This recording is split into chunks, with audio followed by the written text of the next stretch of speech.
les prix et la question du pouvoir d'achat. La hausse des prix, on l'apprend Oui. à l'instant.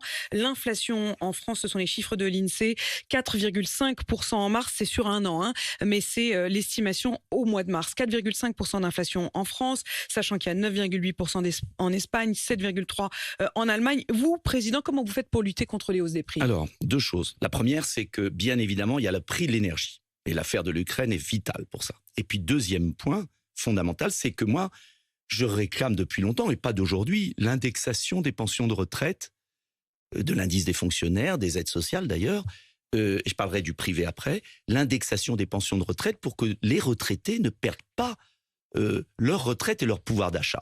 C'est vital. Et ça a été supprimé par François Hollande, Emmanuel Macron, et ça a continué d'être supprimé. Donc ce qui est les prix aberrant. dirigés.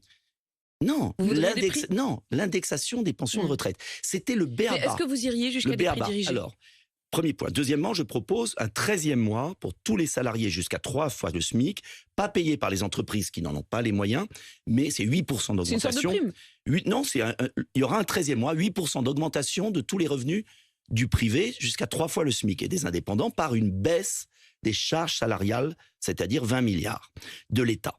C'est la différence entre le brut et le net. Et puis, dernier point, j'avais proposé en avril 2019, j'ai la proposition de loi, j'ai amené, parce que j'amène tout maintenant, en avril 2019, j'avais proposé la suppression de la TVA sur une vingtaine de produits de première nécessité, pour que les milieux modestes, les familles modestes puissent acheter du papier toilette, de la protection hygiénique. Mais aujourd'hui, on a des déjà œufs, une TVA réduite sur les produits de première Oui, nécessité. mais on passerait de 5,5 à 0. Ça fait moins 5%, c'est quand même pas mal.